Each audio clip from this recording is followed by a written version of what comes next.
마태복음 3장 교재는 6741페이지 2번 예수의 출현에 의한 성취.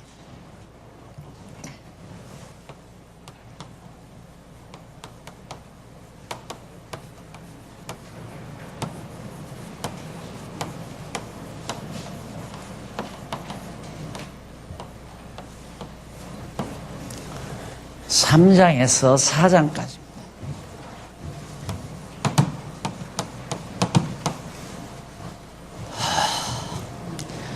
3장, 4장을 우리가 살피는 가운데 여러분들께서 꼭 명심해야 하실 일은 이 3장과 4장 안에는 예수님께서 이제 다 성장하셔가지고 30세가 되던 해에 이 세상에 나타나셔서 구체적으로 사역을 하시는 일들을 통하여 당신이 그리스도이심을 증거함으로 그리스도가 성취되는 귀한 진리를 드러내는 것이다. 그 이하도 없고 그 이상도 없습니다. 그러니까 왜 마태가 3장부터 4장까지의 말씀을 기록을 했는가? 예수님께서 이 세상에 출현하셔서 사역하심으로 말미암아 하시는 일로 말미암아 당신이 그리스도라는 사실을 증거해요. 그래야 그리스도 성취가 되잖아요. 그리스도가 성취되는 거란 말입니다. 구약에 언약된 그리스도가. 그러니까 결국은 3장과 4장도 여호와 하나님 계시를 하시기 위해서 먼저 여호와께서 언약하시고 여호와의 언약이 있고 구약은 그 언약대로 메시아 그리스도를 언약했는데 그 그리스도가 정말로 이렇게 성취됐다. 그걸 드러내기 위한 거예요. 그러니까 궁극적으로는 여호와 하나님 살아계시다. 이 말을 다시 한번 곱집어 강조되는 말이라고 생각하시면 더도 없고 덜도 없습니다. 꼭 그렇게 공부를 하세요. 그 이상을 자꾸만 생각하려니까 점점 더 복잡해지고 우리의 관심이 자꾸 흩어져 버리고 자꾸 옆으로 흩어져 나간단 말입니다. 그건 왜 그러느냐면 이 가르치는 사람들이 제일 빠지기 쉬운 게 뭐냐면 가르침을 받는 사람들에게 아는 척하고자 하는 욕망은 끊임이 없습니다. 나는 당신들보다 더 많이 안다고 하는 그런 이미지와 자신의 실력을 부각시키고자 하는 강한 사단적 욕망이 항상 우리의 내재해 있어요. 그래서 자꾸만 다른 정보를 자꾸만 입수하려고 그러고 성도들이 못 들었던 말들을 자꾸 하려고 하고. 근데 성경은 아주 간단명료하다고 그랬잖아요.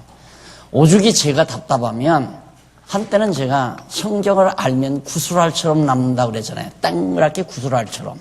그런데 그것도 양이 한 차 가지고 낮에는 점으로 남는다고 그랬잖아요. 딱 점. 성경을 잘 안 분은 여호와 하나님 딱 점으로 남아버려요.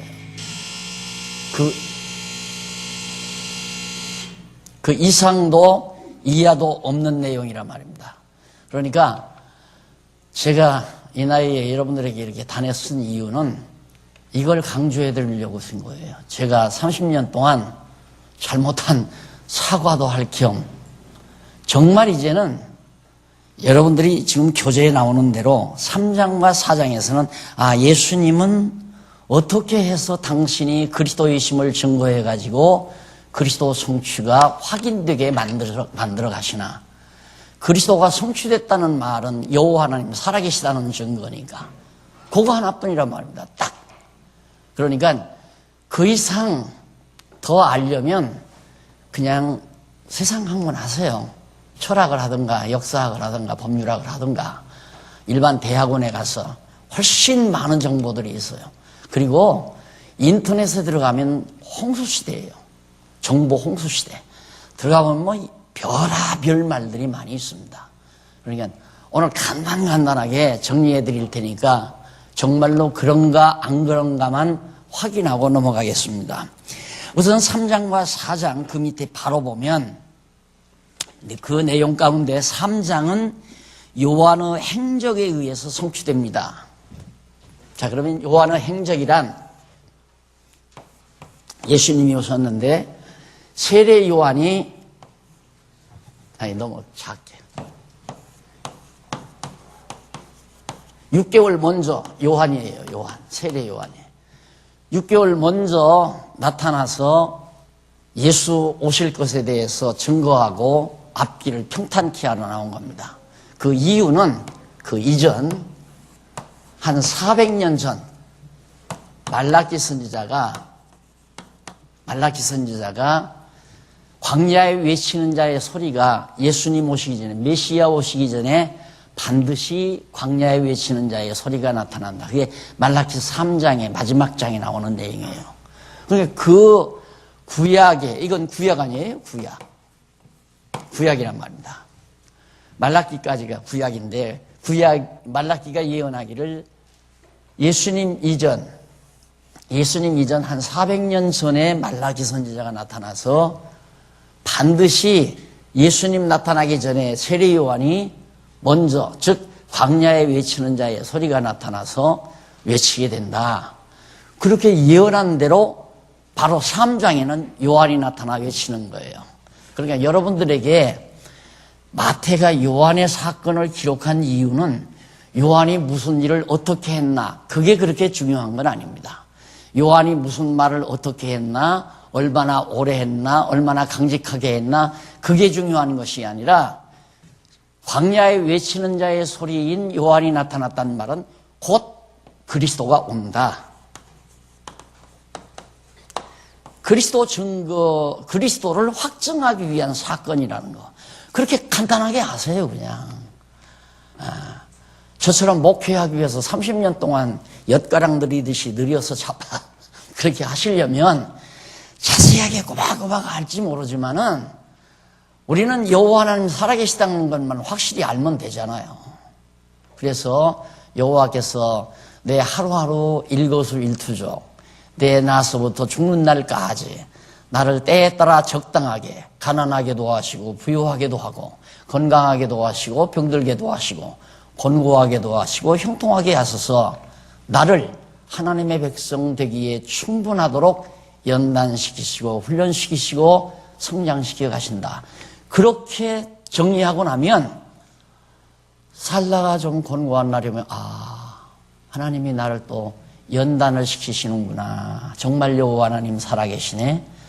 어렵게 돼도 여호와 하나님 살아계시네. 어렵게 되다가 생각지 않게 형통하게 돼도 진짜 여호와 하나님 살아계시네. 모든 범사가 다 여호와를 인정하고 그 여호와를 의지하고 경외하는 마음으로 살아가게 되는 것. 그것이 성경을 배워가는 중요한 목적이라는 것. 그러니까 3장 벌써 다 끝났어요. 나는 더 이상 안 했으면 딱 좋겠는데 김여숙 씨가 또 한바탕 나한테 얘기하더라고요. 왜 건성건성 넘어가냐고. 나는 이 말만 하고 딱 넘어갔으면 쓰겠거든요. 3장 다 공부 끝났어요. 그러니까 김여숙이한테 안 올라려면 조금 더 하십시다. 3장 넘어가서 한쪽 가로 1번 김여숙이가 제 아내예요. 처음 오신 분은 모르니까. 3장 거기 보면은 3장은 요한의 행적에 의한 성취예요. 아니 요한이 행적을 행해 가시는데 그리스도가 왜 성취되나? 이거 보니까 알겠잖아요. 요한이 나타나서 지금 사역을 행적을 해 가시는 거 보니까 정말 곧 그리스도가 오겠구나. 말라기 선지자, 구약의 선지자, 마지막 선지자인 말라기뿐만 예언한 게 아니라 다른 데도 예언했지만 대표적으로 하나 말씀을 드리는 겁니다. 말라기 선지자가 예언한 요한이 광야에 외치는 자의 소리가 나온 거 보니까 정말로 그러면 그리스도가 오는 거 아니냐? 이렇게 할 수 있잖아요. 그런데 3장 딱 지나니까 예수가 나타나서 회개하라 천국에 가왔다. 바로 나오잖아요. 이 4장까지 다 끝났어요. 지금 공부. 그러니까 안 혼나기 위해서 조금 더 할게요.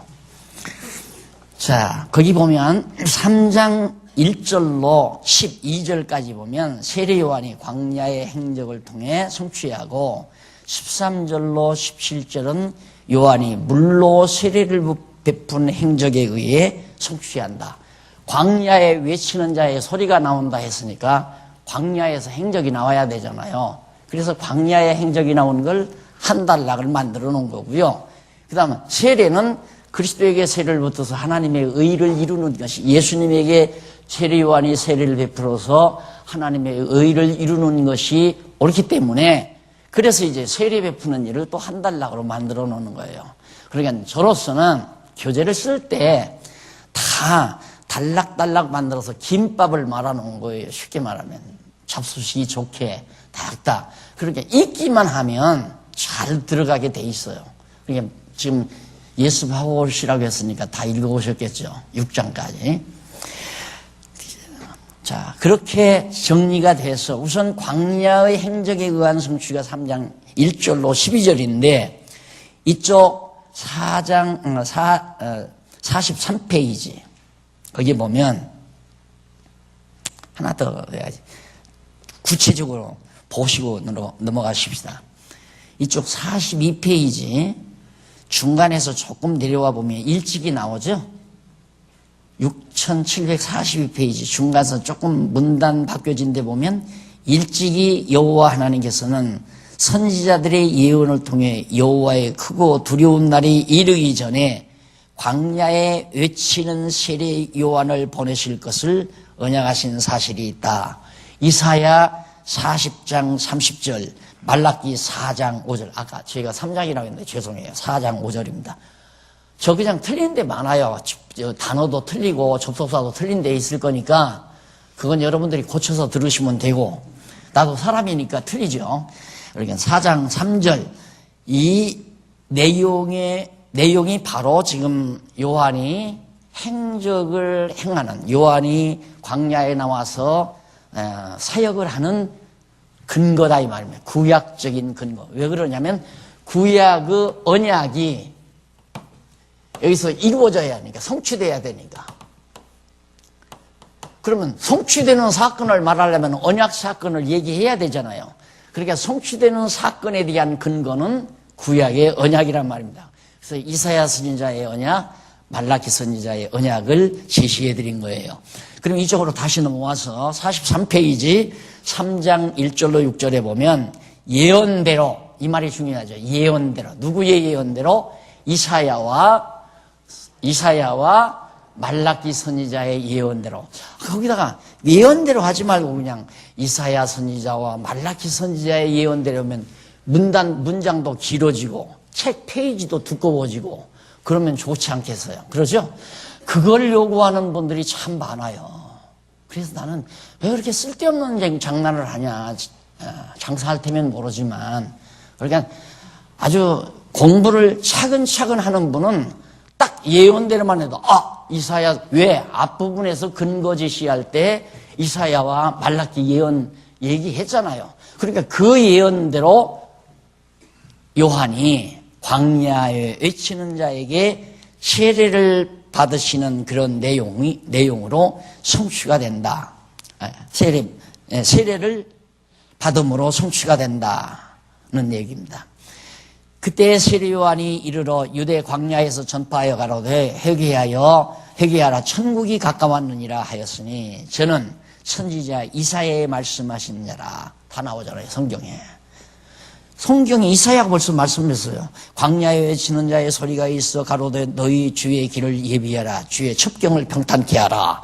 이사야 선지자가 예언한 대로 그래서 세례 요한이 그대로 나타난 거다. 그러니까 요한이 여기에 나타난 것은 자기의 의지대로, 이 세상이 이렇게 죄가 관영하니까 내가 나가서 이 죄된 세상을 정화하고 많은 사람을 회개시켜서 하나님을 믿게 해야 되겠다. 자기 스스로 불이 타가지고 나온 게 아니에요. 이 배후에는, 이렇게 섭리하는 배후에는 누가? 여호와 하나님이 전부 다 배후에 역사하는 거란 말입니다. 지금 우리도 다 마찬가지예요. 내가 지금 소장으로서 성경을 가리키는 이 일이나 여러분들이 교회에서 집사로서, 권사로서, 장로로서 봉직하는 그 일들이나 여러분 스스로의 의지로 하는 게 아니라 하나님이 하게 하셔서 하는 거란 말입니다. 하나님이 왜? 당신의 뜻을 이루시기 위해서.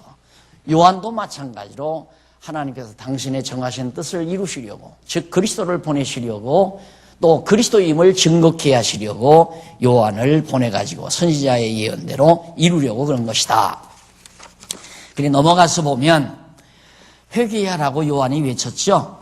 그런데 6744페이지 위에서 다섯째 줄 중간 조금 지나서 보면 회개라는 말이 나옵니다. 이 말이 얼마나 많은 성도들에게 오용되어 있는가를 알 수 있습니다. 왜냐하면 회개하면 내가 지은 죄를 전부 목사님 앞에나 부흥사 앞에 가서 무릎 꿇고 앉아서 질질질 울면서 제가 정말 몰래 아버지 서랍에서 돈 500만 원을 꺼내다가 술바지하고 노름질 했습니다. 이렇게 하는 것이 회개라고 대부분 알고 있다 이거예요. 그런데 그게 아니고 회개라고 하는 그 말은 메타노이아라고 그러죠. 그런데 마음을 바꾸다, 회심하다, 마음을 바꾸는 거예요. 회심도 마음을 바꾸는 거 아닙니까? 이게 마음을 바꾸는 거예요. 내 마음을 완전히 과거에는 전부 유대교의 지도자들, 곧 사내들인 공회원들의 지도자들에 의해서 그렇게 살아왔지만은 이제 하나님 예수 그리스도 하나님 나라가 왔으니 마음을 이쪽으로 돌이켜라 그 말이에요. 바꾸라 그 말이에요. 회심해라, 이렇게 돌려라 이 말이에요. 마음을. 그게 회개라 그 말이에요. 그래 왜 그렇게 만들어 놨느냐? 그런 말을 고백한다. 나중에 이제 공부해보면 이제 고백한다고라고도 나와요. 고백한다. 고백한다라는 의미도 있지만은 인지한다, 인정한다. 자기가 죄인이라는 사실을 인정한다. 그렇게 번역을 했어야 되거든요. 근데 왜 그러느냐면 이게 완전히 그 로만 캐토릭주의자들, 그런 게 4세기부터 종교 로마교가 기독교를 공인하면서 이제 막 교회를 장악하다시피 하지 않았어요. 그러니까 로마 교회가 무슨 생각을 했느냐면 자꾸 고해성사라는 거 있잖아요. 신부 앞에 와서 자기 일을 다 고해성사해라. 그건 완전히 그건 사람 잡는 거예요. 이게 남의 비밀을, 성도들의 비밀을 전부 신부가 거머쥐어야 꼼짝 못하잖아요. 그러니까 천주교 다니다가 절대 회심 못합니다. 자기 비밀 전부 솔직하게 잘 믿는 사람들은 신부 앞에 가서 전부 다 고백을 했거든요. 제가 제 아내가 있는데도 불구하고 어젯밤에 어디 가서 어느 술집에 가서 어느 여자하고 어떻게 했습니다. 그거 해야 보석받는다고 말이에요. 그거 안 하게 되면 털결이 맞잖아요. 그래서 차 사고 만나도 아차 내가 고해성사를 안 해서 그러는가 보다. 이렇게 잔인무도하게 인간의 영혼을 갈취하고 사로잡아 놓는 거, 이런 악랄한 비밀을 전문가 아니면 모릅니다, 여러분. 그러니까 여기 회개라고 하는 이 단어를 제가 힘주어 강의하는 이유가 지금 여러분들도 여러분들은 이제 안 그렇겠죠. 제가 한 몇십 년 가르쳐 놨으니까. 회개하면 누군가에 가서 다 자기 죄를 다 고백해야 돼요. 그리고 성령 받았다는 사람이 상대방의 마음속에 죄를 집어낸다고. 죄 집어내요, 진짜. 당신 노름했구나. 귀신 접한 사람 당장 집어냅니다. 이게 점쟁이들이 그냥 알듯이. 그냥 영한 점쟁이는 상대방의 마음을 꿰뚫어서 다 잡아내잖아요.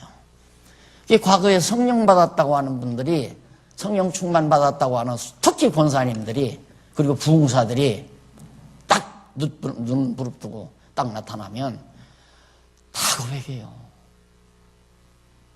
다. 그 고백하고서는 돈 가져오잖아요. 고백을 해놨으니 이거 용서받으려면 돈 갖다 내야 되니까. 아이고, 내가 이렇게 얘기하면 또 오래 가니까. 선지자 엘리야, 말라기 4장 5절에 보면 이제 선지자 엘리야를 보낸다고 그랬어요. 근데 선지자 엘리야는 누구냐면 세례 요한을 가리키는 것이라고 마태복음 11장 13절로 14절에서 예수님이 말씀해요. 여기 이제 여기 요한이 왔는데, 구약에 보면 선지자, 그 말라기 선지자가 엘리야를 보낸다고 했어요. 엘리야. 광야에 외치는 자의 소리, 엘리야.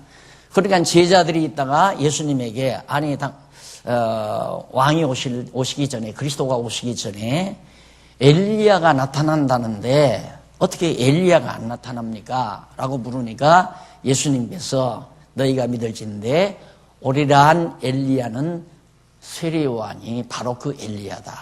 그 세례 요한은 엘리야와 그 다음 이 앞서 모세가 나와요. 율법의 대표인 모세와 선지자의 대표인 엘리야, 이 두 사람이 예수님 변화산에 나타났을 때 앞에 이 사람이 변형해서 나오죠. 모세와 엘리야가. 이들이 바로 예수의 두 증인이에요. 그리스도가 오실 것에 대한 두 증인. 이 두 증인의 역할을 바로 요한이 마무리했어요. 그래서 모세와 엘리야, 율법과 선지자는 요한 때까지다. 요한 때까지로 다 끝난 거예요. 율법과 선지는. 그러니까 요한이 마무리 정리를 해서 마지막 그리스도에게 바톤을 넘기는 겁니다. 그래서 이게 그리스도를 통해서 하나님의 나라가 성취되어지는 거고요. 자, 이렇게 해서 이제 얘기가 된 거고요. 그 다음 5절로 6절 사이에 보면 어떤 내용이냐면 자복이란 말이 나와요. 자복, 거기도 보면. 그리고 거기 이제 이때 다 자복해라. 그런데 이 자복이란 말이 고백하다, 시인하다 나오죠. 고백하다, 시인하다. 그러니까 너희들의 죄를 다 자복해라 하는 말은 유대교를 믿었던 건 내가 잘못입니다. 그런 말이 아니에요. 내가 유대교를 따랐던 것이 잘못이고 이제는 예수를 믿겠습니다. 그 말을 하는 게 아니라, 정말 예수가 곧 하나님의 나라가 임했다는 이 사실을 너희들이 과거에 이 잘못된 유대교를 믿고 살던 그런 모든 잘못을 시인하고, 이게 시인이 돼야 돌아설 거 아니에요. 이쪽으로 가던 게 이쪽으로 돌아설 거 아니냐 이 말입니다. 시인이 안 되는데 어떻게 돌아서겠어요. 그러니까 자복하다로 번역하지 말고 시인하다로 번역을 했어야 되거든요. 예, 하나님의 말씀 듣고 자기 자신이 얼마든지 혼자서 할 수 있는 거예요.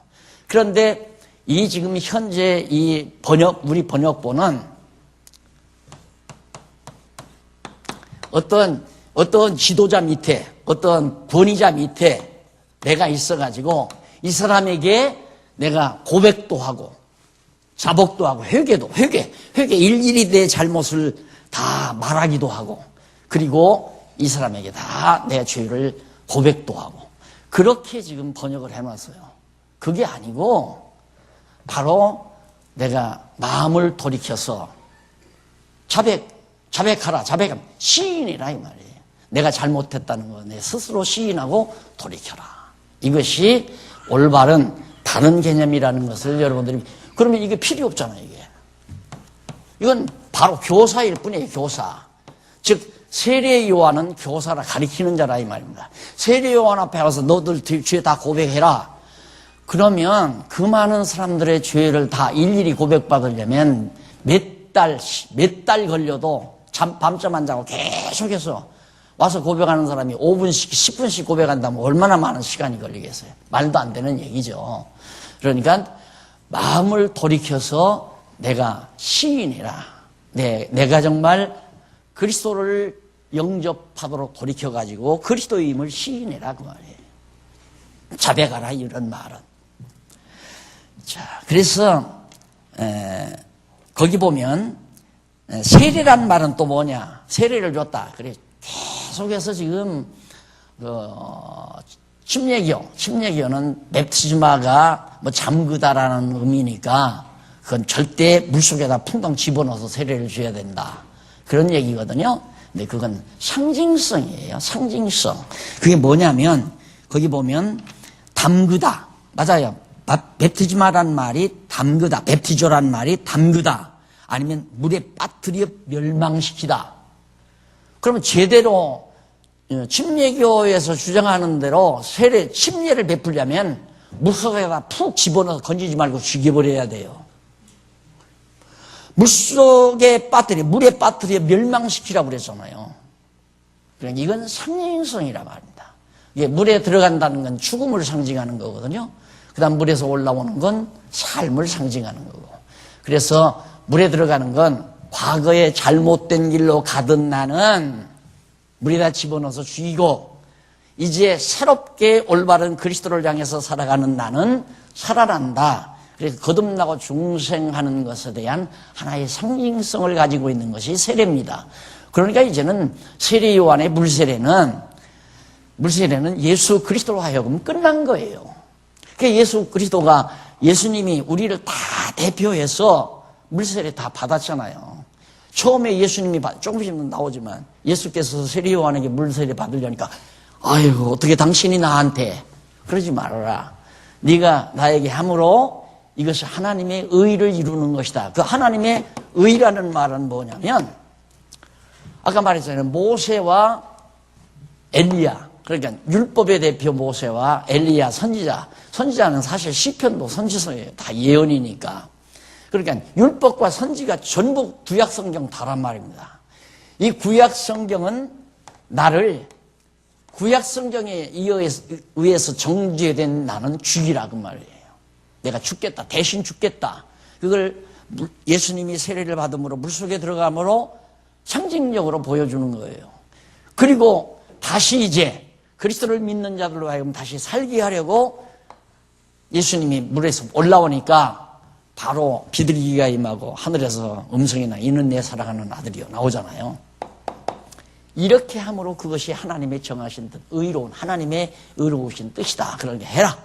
그러니까 정말 이 기독교 지도자들이 세례 주는 것으로 그렇게 목에 힘주잖아요. 또 나한테 세례 받아야 천국 간다는 식으로 쉽게 파고들면 그건 아니지만, 그러면서도 그거에 얼마나 목에 힘을 주는지 모릅니다. 그래서 이런 것들을 우리가 잘 알고 나면 얼마나 기독교가 허탈한 것들로, 허무한 것들로 군더더기가 붙어 있고, 얼마나 많은 영혼들이 허탄한 것에 얽매여 있는가를 우리가 알 수 있잖아요. 그러니까 예수님 세례 안 줬잖아요. 바울도 한 사람인가 세례 주고 안 줬대요. 근데 나는 세례를 많이 줬어요. 왜? 그냥 어떻게 살살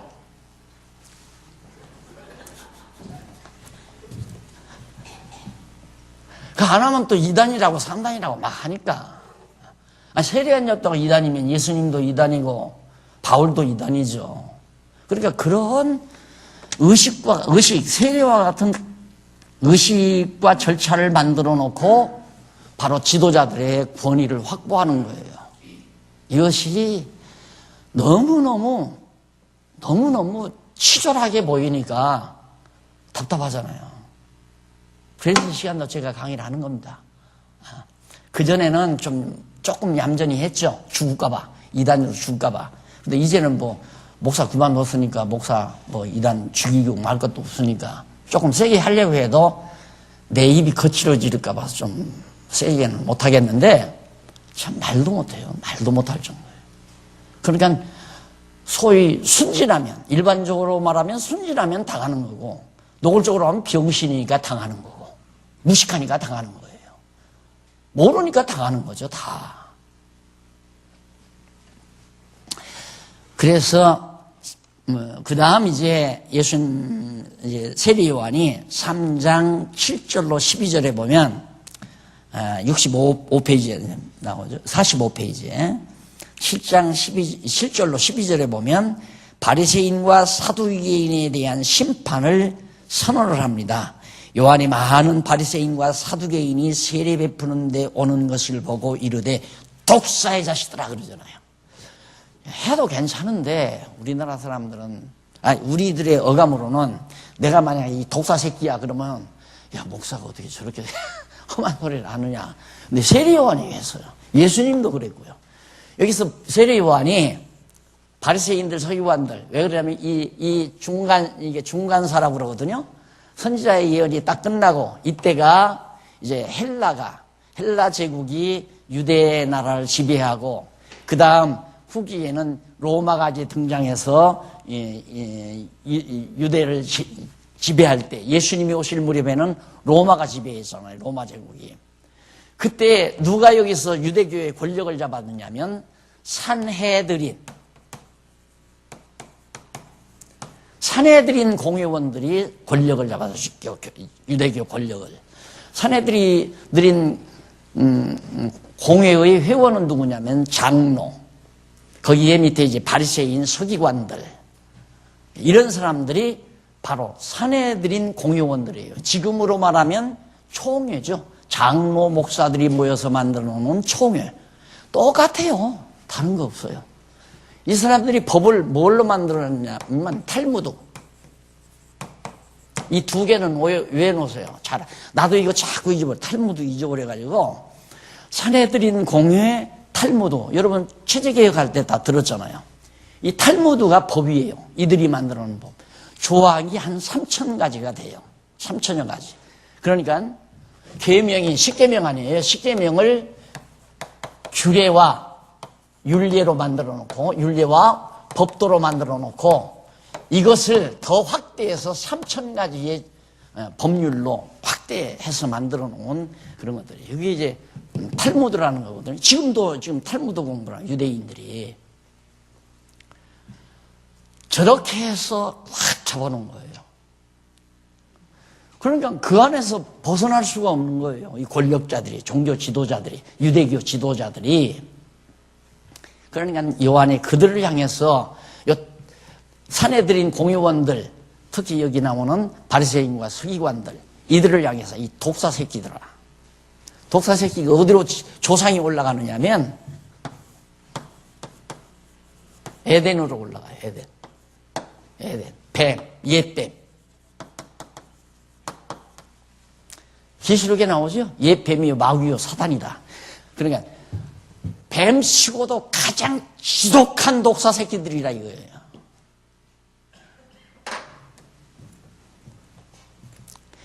사정없이 가르쳐야 사정없이. 예? 사정없이. 아휴, 전셋집 사는 그분에게 복 받으려면 전셋집 빼서 차글세로 가가지고 하나님께 바쳐봐라. 그럼 복 받는다. 다 그런 건 아니지만 그렇게까지 잔인무도하게 갈취해서 이 사람들도 마찬가지예요. 그렇게 해서 다 부와 영화를 누리고 산헤드린 공회원들은 권력을 부리고 그리고 시장거리에 나가서 자랑을 하고 나는 11조를 잘 드렸습니다. 안식일 잘 지켰습니다. 나는 정말 무슨 금식을 일주일에 한 번씩 금식을 했습니다. 그러면서 사람들 앞에서 막 긴 옷 입고 이렇게 기도하고 그거 다 나와요. 그래서 바리새인과 서기관들을 향해서 심판을 선언하죠. 너희들 심판 받는다. 자, 거기 이제 넘어가서 7절로 9절에 보면 64페이지 거기 바리새인이란 말이 어떤 자들이냐? 히브리어 파라슈라는 말에서 유래한 것으로서 구별하다라는 의미입니다. 이들은 성별된 자로서 아주 백성과 완전히 구별된 자들이에요. 요즘 뭐가 똑같이요. 요즘 교회 지도자들과 신학교 다닐 때 목회학 시간에 절대 목사는 동네 사우나 가지 말아라. 호텔 사우나만 가라 이거예요. 유신 떨어지면 목회 끝난다. 하여튼 그거 그런 공부하면서 3년 참느라고 많이들 이래서 이거 생겼어요. 들으면서 막 찌그려가지고 안 들으면 될 건데 그거 해야 또 된다니까. 완전히 구별되죠. 그러니까 왜 교회 지도자들이 여기다 별다른 옷을 자꾸 입으려고 그러는가? 당신들하고는 나는 구별됐다 이 말이에요. 여기를 뭐 때문에 성단 하는가? 구별됐다 이 말이에요. 똑같아요. 바리새인들이 구별된 자들, 자기들은 구별됐다. 산헤드린 공회원 완전히 너희들은 범도 못하는 그런 곳에 딱 나오죠.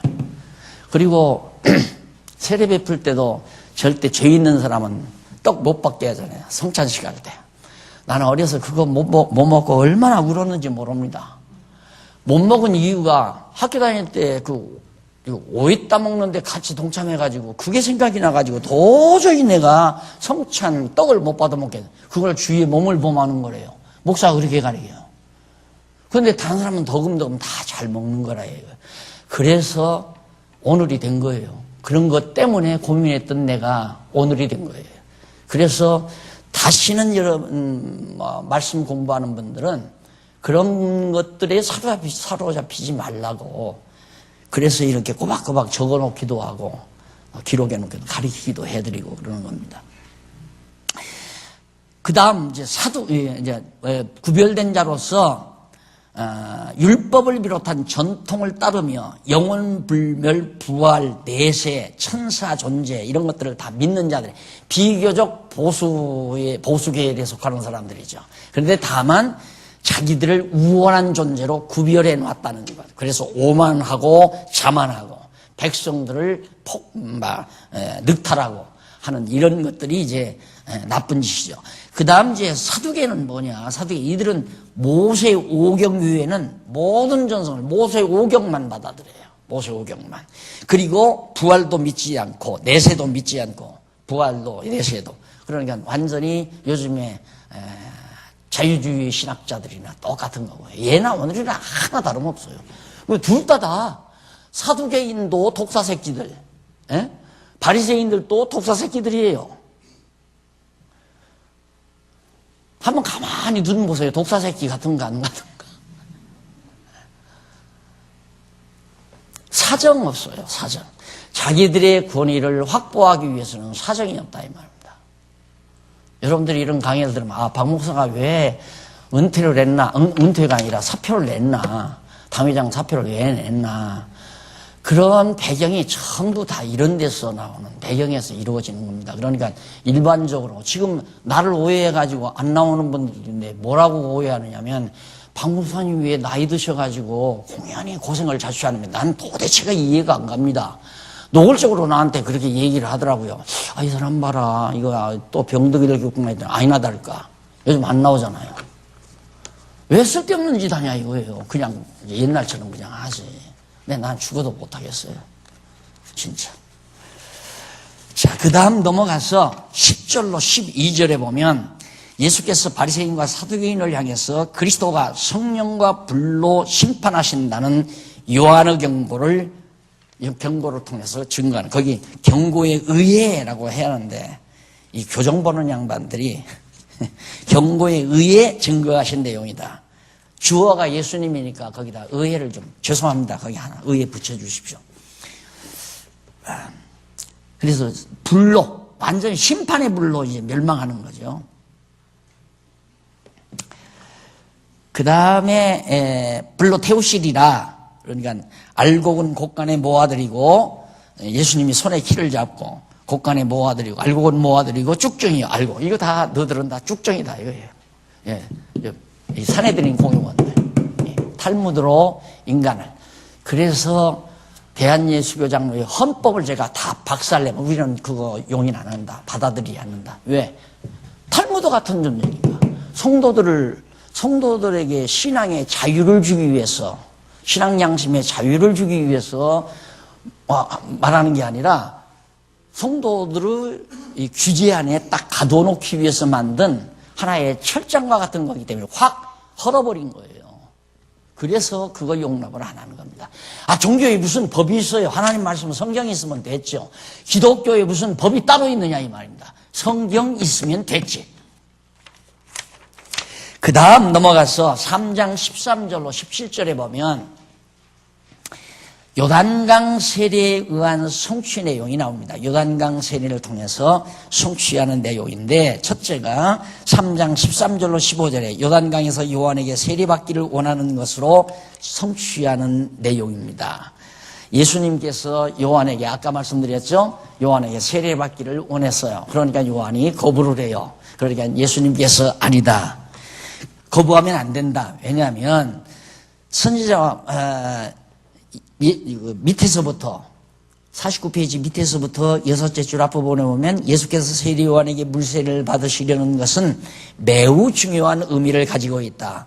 예수께서 세례 요한에 대해서 선지자와 및 율법의 예언한 것이 요한까지니 선지자와 율법, 선지자들과 구약의 선지자들과 모세의 율법이 예언한 것이, 율법도 예언이에요. 그러니까 선지자와 율법이 모두가 예언한 것이 언제까지? 율법이 예언한 것이 요한까지니 라고 11장 13절에 나오죠. 마태복음 11장. 그때까지니 라고 말씀하신 바가 있습니다. 이는 모든 선지자들이나 율법이 예언하는 것은 세례요한까지로 끝이 난다는 뜻입니다. 다시 말하면 세례요한 이후부터는 선지자들이나 율법이 예언하는 일이 없다는 말이죠. 이미 여기서 끝내는 거예요. 그러니까 구약의 선지자들이나 율법이 예언한 것은 예수님이, 왜 그 앞에 서면 누구나 다 죽어야 되니까 구약의 선지자들이나 율법이 말하는 대로 딱 서면 다 죽어야 돼요. 그것이 이제 마태복음 5장에 가면 나타나요. 그런데 우리는 그걸 내가 지키려고 한다 이 말입니다. 그러니까 이 모든 것, 선지자나 모세의 율법은 죽이려고 한 것이기 때문에 내가 지금 그걸 마무리하고 있는 거니까 그것으로 나를 죽여라. 물속에다 집어넣어라. 그리고 내가 다시 산다.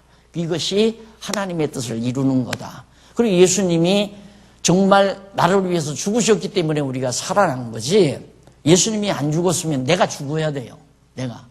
물속에 풍덩 들어갔다가 나오면 된다면 잠수부들은 다 구워놓더라고. 안 그래요?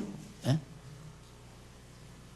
말도 안 되는 얘기죠. 수영선수들 다 구워놓고. 그 사람들은 몇 번씩 죽었다 들어갔다 나왔다. 몇 번이에요? 몇백 번씩, 몇천 번씩 들어갔다 나왔다. 그게 뭐가 그렇게 대단히 중요하냐 이 말이에요. 그걸 가지고 싸우잖아요. 그걸 가지고.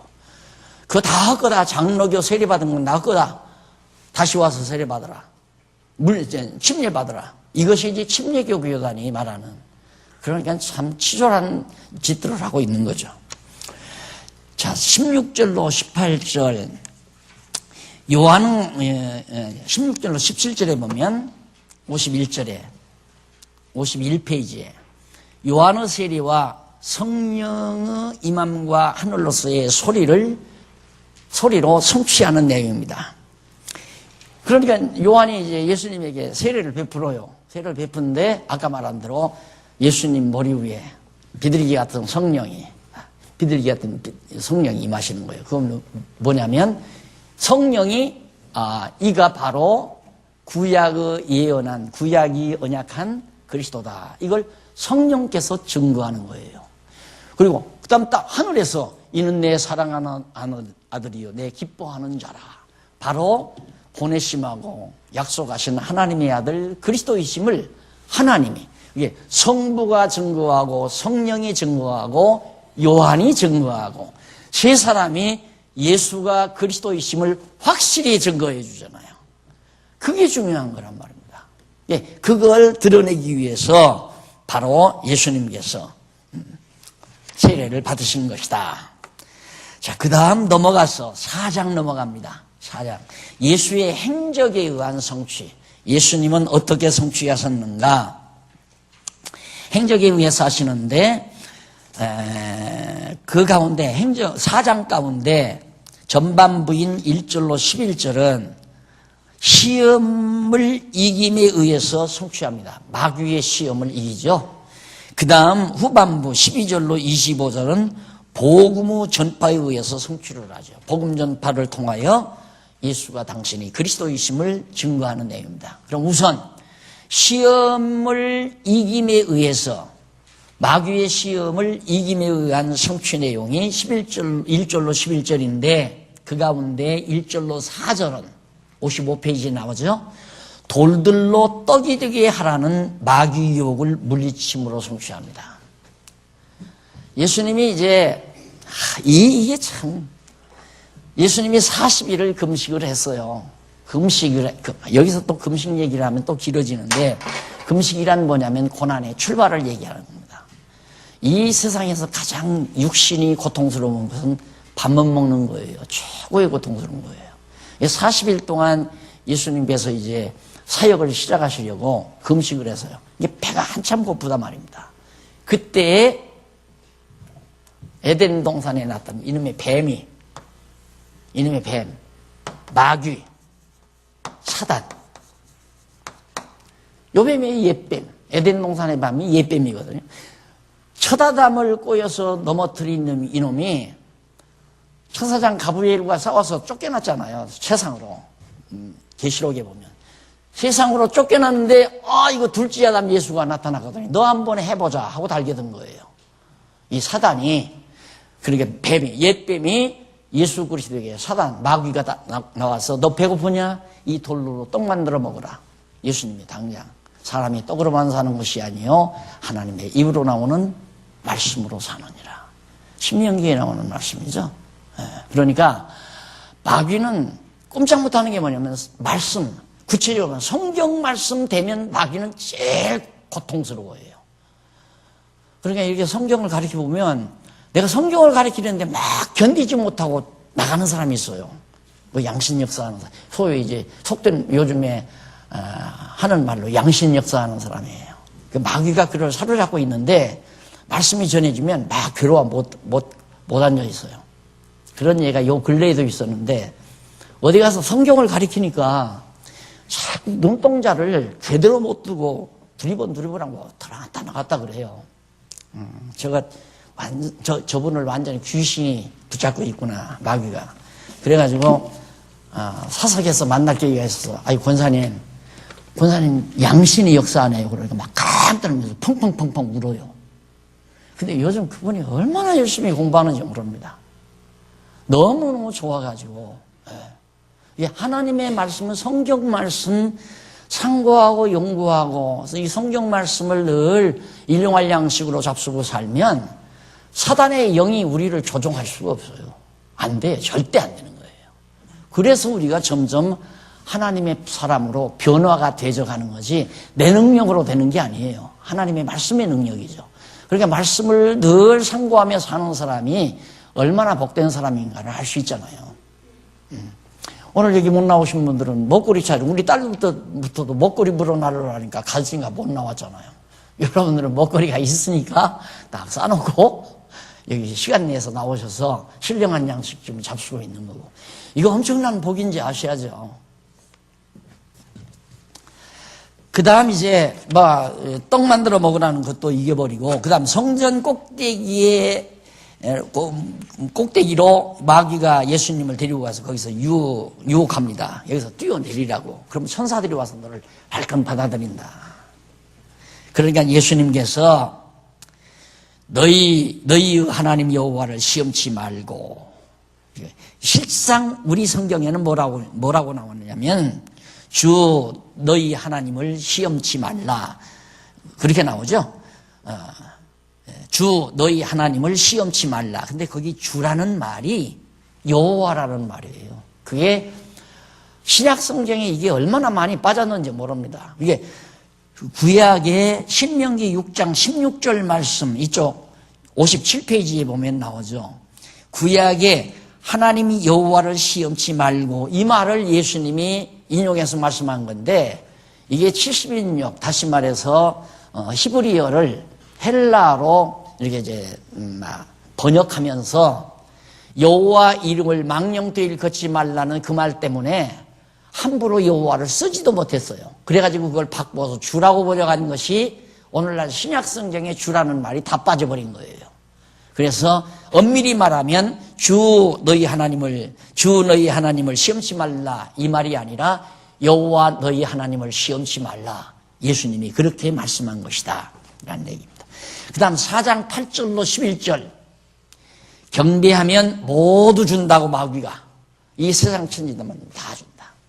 여기 첫 아담에게 하나님께서 천지 만물을 다 창조해 놓으시고 마지막 6일째 아담 지어 놓으시고 이 모든 것 다 내가 다 차지하고 다스려라. 근데 다 지배권을 첫 아담에게 맡긴 거거든요. 근데 마귀란 놈이, 이 뱀이란 놈이 사단을 완전히 타락시켰어요. 불순종시켜가지고 지배권을, 세상 지배권을 뱀이 결국은 피조 세계의 지배권을 아담에게서 상실하도록 뱀이 유혹을 했단 말입니다. 그러자 하나님께서 뱀을 저주해서 내쫓았잖아요. 그래서 이제 지상으로 가브리엘 천사와 다퉈가지고 지상으로 내려왔는데, 지상 내려와서 이 세상 권력을 마귀가 가지고 있는 거죠. 이 세상 다 마귀의 권세 아래 있어요. 전부가 다. 그러니까 마귀라는 놈이 너 나한테 절만하면 이 세상 봐라. 이거 다 내가 너한테 권력 주마. 그러고 유혹한 거예요. 그러니까 예수님께서 바로 물리쳐버리죠. 예수께서 사단아 물러가라. 기록하였더니 주 너희 하나님께 경배하고 다만 그를 섬기라고 했다 하면서 역시 예수님이 말씀으로 물리쳐버리고 맙니다. 자, 그것만 봐도 첫 아담은 뱀에게 패배했지만은 둘째 아담 예수 그리스도는 사단의 권세에게, 마귀 권세에게 완전히 승리해버리잖아요. 물리쳐버리잖아요. 그러니까 그리스도가 가능하죠. 만약에 그리스도가 사단에게 졌다면 우리 구원 못하죠. 사단의 권세는 그리스도의 손아귀 위에 들어가게 돼 있어요. 지금 시간 문제지, 현재 지금 이 세상에 사단의 권세가 아직도 지배하고 있거든요. 그러니까 뭐 별하별 것들이 다 악한 역사가 이루어지고 있잖아요. 이 세상에는 불의한 일들이 많지 선한 일이 많지 않은 거거든요. 그래서 많은 사람들이 하나님이 안 계시다고 생각을 하는 거죠. 니체가 실각한 것도 바로 그겁니다. 어떻게 하나님이 계시다면 잔인무도한 전쟁의 원흉들이 세계 1등 경제대국이 되느냐. 1차 대전의 원흉 독일도 대국이 돼요. 경제대국이었고 2차 대전의 원흉인 일본도 경제대국이 되지 않았어요. 지연죄만 저렇게 파렴치하게 지금도 난리인데 그 모습을 보면 내가 하나님이라면 그냥 벌써 그냥 거기다가 그냥 가스통을 부어버렸던가 했을 것 같아요. 근데 하나님 참 인내심이 많으시다니까. 왜? 아직 때가 안 됐으니까 그래요. 그러니까 이 세상은 악의 권세가 이겨요. 이 세상에서는 의가 이기는 게 아니에요. 그렇다고 해서 완전히 의가 없다는 게 아니라 그래서 좁은 길이라고 예수님이 얘기하잖아요. 옳은 길, 바른 길을 가려고 하는 것은 좁은 길이다. 넓은 길이 아니다. 대중들이 가는 길로 가면 안 된다 이 말이죠. 대중들 따라가려면 세상으로 가야죠. 세속에 다 같이 영합해서 살아야죠. 일단 4장 12절로부터 25절까지는 복음 전파에 의해서 선지자의 예언대로 갈릴리 가버나움에서 예수님이 삽니다. 자, 예수님께서 처음에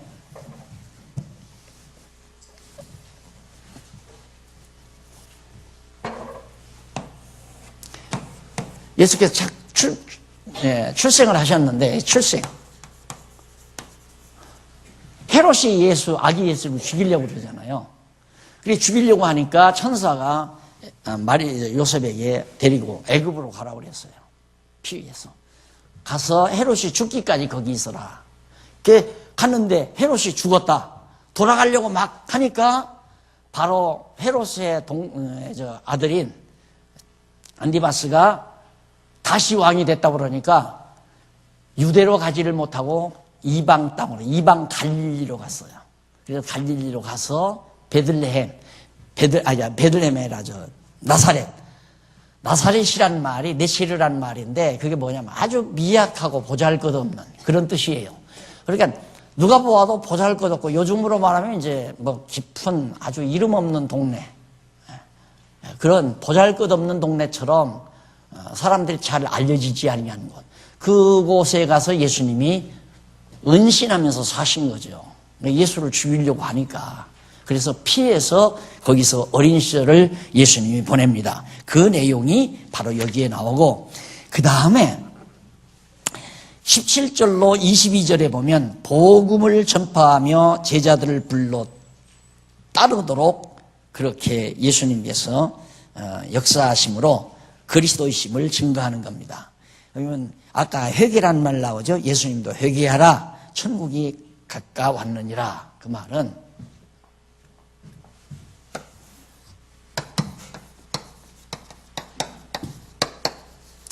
영원한 하나님의 나라, 이 나라가 이 다음 이제 기도할 때가 예수님께서 제자들에게 기도하라고 할 때 뜻이 하늘에서 이루어진 것 같이 땅에서도 이루어지옵시고 나라가 임하옵시며, 나 어떤 나라면 하나님 나라, 영원한 하나님의 나라가 있으니까 그 나라가 여기에 임해달라. 이걸 기도하라고 예수님이 가르쳐요.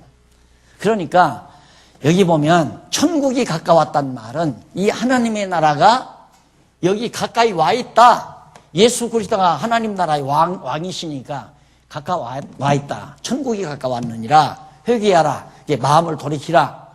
내 쪽으로 와라. 유대교를 향하던 너희들이 이쪽으로 향해서 가던 너희들이 이쪽으로 향해서 돌이키라. 이 말 회개하라. 왜냐하면 천국이 가까이 와 있으니까 말이야. 그래서 천국은 하나님의 나라. 이것이 바로 이렇게 그리스도가 머리가 되어서 이루신 지상 교회의 지상에 있는 기도한 주기도문에서 기도한 나라가 임하옵시며 했던 그 나라가 그대로 이루어진 것이 지금 이 지상의 교회예요. 이런 교회에 성경 가리키는 자가 됐다. 이건 정말 자다가도 놀랄 일이죠. 이런 하나님의 나라에 교사가 됐다. 이런 하나님의 나라에 일을 맡은 집사가 됐다. 권사가 됐다. 장로가 됐다. 여기서 조금 더 나오면 또 잘못하면 설교가 되니까. 그러나 그런 정도는 우리가 생각하고 넘어가야 할 거 아니야. 와, 정말 주기도문대로 지상에 하나님의 나라가 이루어졌구나. 그래서 때가 되면 그냥 이 나라가 바로 영원한 천국으로 그냥 업되면 되는 거예요. 업된다는 건 뭐냐면 이놈의 육신 깍대기 이거 벗어버려야 돼요. 키 좀 나보다 크면 잘난 척하는 그 육신 깍대기 벗어버리고, 키 좀 남보다 적다고 해서 한참 움츠려드는 박 목사, 이 병신 같은 목사 이거 벗어버리면 그냥 바로 천국으로 가는 거죠. 이것 때문에 아직 천국이 안 이루어지잖아요. 이것 때문에 이 집사 김 집사 싸우게 되고, 이 육신 깍대기 때문에 미워하고 시기하고 질투하고 다 그런 거거든요. 이거 빨리 벗어버려야 되는데 하나님께서 훈련 좀 더 받으라고. 이걸 왜 입혀놨는가? 땅 위에 살면서 고생 지질이 해봐야 이 천국이 얼마나 큰가를 아니까. 안 그러고 그냥 바로 그냥 저기서 창조해서 바로 천국 데려갔으면 하나 좋은 줄 몰라요. 우리처럼 보리밥도 제대로 못 먹어보던 시절도 있고 풀죽을 먹어보던 시절도 있어야 지금 먹는 것 가지고 투정을 안 하죠. 근데 요즘 아이들은 밥맛이 없다고 하면서 야 아빠가 뭐 어쩌다 하다가 그럼 되게 그런다고 하잖아요. 라면 끓여 먹지 그때 야 라면이 어디 있어요. 그러니까 우리가 더 훨씬 행복한 거예요. 가난을 알았던 우리가 훨씬 행복해요. 그런데 가난을 모르는 요즘 아이들은 행복한 줄 몰라요. 행복한 줄 모르니까 남을 배려할 줄도 모르고, 내가 행복해야 남에게 배려를 하는 거거든요. 내가 불행하면 욕심이 생겨요. 내가 행복하면 남에게 배려할 마음이 생기고. 자, 그런데 바로 예수님께서 천국 왔다 전파하면서 제자들을 불러서 날 따르라. 내가 너희들을 이제 내 증인이 되게 만들겠다. 베드로, 요한, 안드레, 등등 12제자를, 12제자는 아니죠. 거기 나오잖아요. 야고보도 불러드리고, 그 다음 세베대의 아들 야고보. 그것이 22절까지입니다.